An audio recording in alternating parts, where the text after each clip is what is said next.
அப்படியே என் பையன் ஃபோட்டோ அப்படியே ஸ்கேன் பண்ணி கண்டிப்பாக என் பையன் ஃபோட்டோ அங்கே பார்த்து என் வீட்டுக்கு இது அவங்க அம்மா, இது எங்கள் அம்மா. இதெல்லாம் போனப்பா நான் சாவு போகிறேன்ப்பா, என்னை தனியாக எங்கேயோ விட்டுருவாங்கப்பா, என்னை பாருப்பான்னு சொல்லி என் பையன் வீடியோவில் நான் வேலைக்கு போயிட்டேன். நான் வேலைக்கு போயிட்டு நான் வீடியோவில் எனக்கு நல்லா தெரிஞ்சு வந்து 7:50க்கு நான் வீடியோவில் பார்க்கும்போது என் பையனை தூக்கிட்டு போகிறாங்க. அது நான் பார்த்து ஜிஹெச்சில் பார்த்தேன். என் பையனை பார்த்தது வந்து ஜிஹெச்சில் பார்த்தேன். ஆனால் அதுக்கு 7:50க்கு பார்த்துட்டு நான் 8 மணியெல்லாம் இருக்கும், 8 மணி தான் இருக்கும், என்னோட மினிமம் 8 மணி இருக்கும். அந்த இடத்துக்கு நான் ஹாஸ்பிட்டலுக்கு நான் போயிட்டேன். ஆனால் போலீஸ் அந்த ஒரு அதிகாரி இருந்தாங்க முன்னாடி. நான் என் பையன் கூட யாரும் இல்லைங்கம்மா, நான் ஒருத்தந்தாங்கம்மா இருக்கேன், என் பையனைப்பா அந்த போலீஸ் அதிகாரி சொன்னாங்க. அவங்க சொன்னாங்க பாப்பா இவங்க கூட அக்கா இருக்காங்க. அக்கா வந்து எப்படின்னா ஸ்கூட்டி வந்து மேலே வந்துச்சு. அக்கா மேலே ஸ்கூட்டி வந்துச்சுங்க. அக்கா வந்து கையில் வச்சுருந்தாங்க. அக்கா கையில் வச்சுட்டு அக்கா என்ன பண்ணிட்டாங்க, தூக்கி சரி நம்ம போனாலும் பரவாயில்ல, சரி காப்பாற்றலாம் அப்படின்னு நினச்சிட்டாங்க போல இருக்கு. அக்கா தூக்கி வந்து இன்னொருத்தங்கிட்ட கொடுத்தாங்க. அவங்க வந்து அந்த கூட்ட நெரிசலில் ஏதோ இந்த 41 பேரோடு சேர்ந்து அவங்களும் இறந்துருக்காங்க. கூட்ட நெரிசலோடு சேர்ந்து அவங்களும் இறந்துருக்காங்க. ஆனால் இனிமேல் நான் என்ன சொல்கிறேன்னா, இனிமேல் என் பையனுக்கு நடந்த துயரம் யாருக்குமே நடக்கக்கூடாது. எந்த ஒரு இடத்துலையும் நடக்கக்கூடாது. யாராக இருந்தாலும் சரி, பர்மிஷன் என்ன பண்ணாலும் சரி, வெளியிலே கொடுத்துட்டு வெளியே எல்லாரும் அனுப்பிவிட்டேன். இனிமேல் என் பையனோட துயர சம்பவம் இனிமேல் இந்த ஒரு இடத்துலையும் சரி, எந்த ஒரு இடத்துலையும் இனிமேல் நடக்கக்கூடாது. எனக்கு நான் வந்து எல்லோரும் சொல்கிறாங்க, இது ஒன்று சொல்கிறாங்க, கமெண்ட்லாம் எல்லாம் போட்டுட்டு என்ன சொல்கிறாங்க,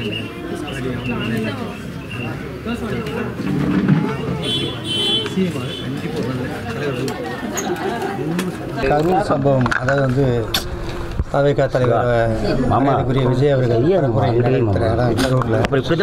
ஒரு பெரிய அசம்பாவிதம் ஒன்று நடந்திருக்கு. அது நடக்கும்போது நான் ஹாஸ்பிட்டலில் இருந்தேன், உடல்நிலை சரியில்லாமல் ஹாஸ்பிட்டலில் இருந்தேன். அது டிவியில் பார்க்கும்போது பதறிச்சு, என்னடா இது அப்படின்னு சொல்லிட்டு. ஒரு உயிர் 41 ஒரு உயிரில் வந்து குழந்தைங்க நிறையா இறந்துருக்காங்கன்னு கேள்விப்பட்டவுடனே பதறுது.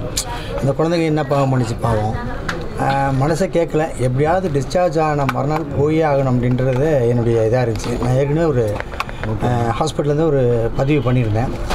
நேற்றுக்கு டிஸ்சார்ஜ் ஆன கையோடு இன்றைக்கி காலையில் கிளம்பி இங்கே வந்து அந்த சம்பவம் நடந்த இடத்த பார்த்தேன். அதுக்கப்புறம் வந்துட்டு இந்த குழந்தை ஒன்று இறந்துருச்சு. இந்த நிகழ்வு நடந்த பக்கத்துலேயே இறந்துருக்கு.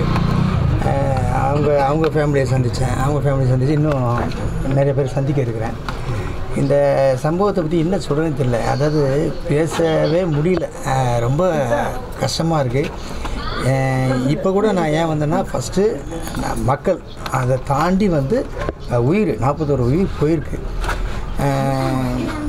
இதையும் தாண்டி ஒரு பக்கம் யோசிக்கணும். ஏன்னா இப்போ எனக்கும் உங்களுக்கும் என்ன மனவேதனை இருக்கோ அதே மனவேதனை தான் வந்து கிட்டத்தட்ட தவிக தலைவர் மரியாதைக்குரிய விஜய் அவர்களுக்கும் இருக்கும். ஏன்னா இந்த 2 நாளாக அவர் என்ன மன உளைச்சல் இருக்காருன்னு நல்லாவே என்னால் புரிஞ்சிக்க முடியுது.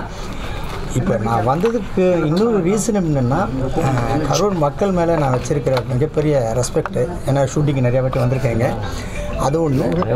இங்கே எனக்கு நிறைய நண்பர்கள் இருக்காங்க. இதை தாண்டி முக்கியமான விஷயம் அப்படின்னா, நான் பகிரங்கமாக சொல்கிறேன், யாருக்கும் நான் பயப்படல, எதுவும் பண்ணல. என்னுடைய தலைவருக்கும் தளபதிக்காகவும் என் நண்பனுக்காகவும் தான் நான் இங்கே வந்திருக்கிறதே. அதாவது ஒரு சப்போர்ட் இருந்துகிட்டே இருக்கணும். ஏன்னா அவர் இப்படி நடக்கும்னு அவரும் நினச்சி பார்த்துருக்க மாட்டார். வந்த இடத்துல இப்படி ஒரு விஷயம் நடந்தது அவருக்கு பெரிய ஷாக்காக இருக்கும். அந்த ஆத்மா எல்லாமே சாந்தி அடைய நான் இறைவனை வேண்டிக்கிறேன். கேள்விகள் இருக்கா?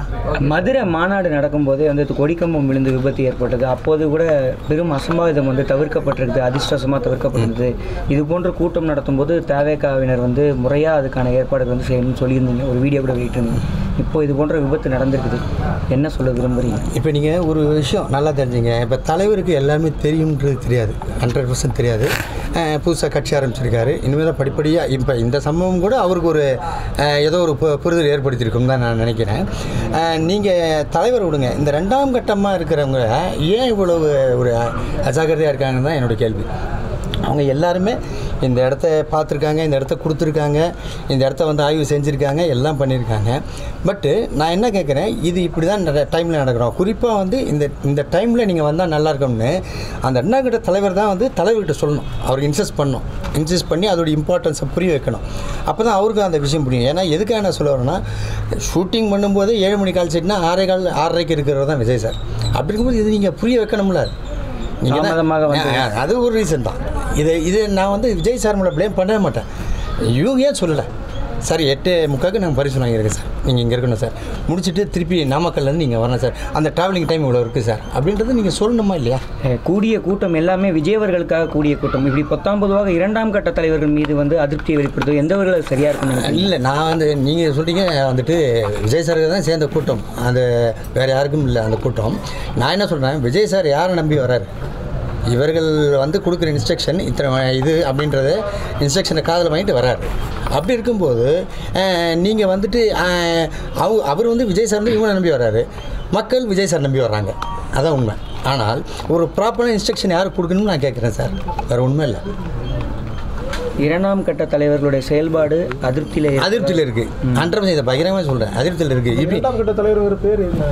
2ஆம் கட்ட தலைவர்னா பொதுச் செயலாளர், அதை நம்ம ஆதவர்ஜன் அண்ணன், அதுக்கப்புறம் நம்ம சிடி நிர்மல்குமார் அண்ணன், இவங்களாம் ஆல்ரெடி அவங்களுக்குலாம் வந்து அரசியல் நல்லா தெரியும், வெல் ட்ரெயின்டு பர்சன். புதுசாக இன்றைக்கி வரலாம் அவங்க அரசியலுக்கு, எல்லாமே க்ளீனாக தெரியும். அப்படிப்பட்டவங்க ஒரு தலைவரை கைட் பண்ணுறதுல ஏன் தவறுறாங்கன்னு தான் கேட்குறேன். கரூர் மாவட்ட செயலாளர் சரி, இப்போ ஒரு வீடியோ வெளியிட்டிருக்காரு சார், அதை கூட அவர் என்ன சொல்கிறாரு, நீங்கள் என்ன இது வேணால் பண்ணுங்கள், என்ன சாதனை, அங்கே கூட அவங்கள விட்டு கொடுக்கலையா அவர்? புரியுதா உங்களுக்கு?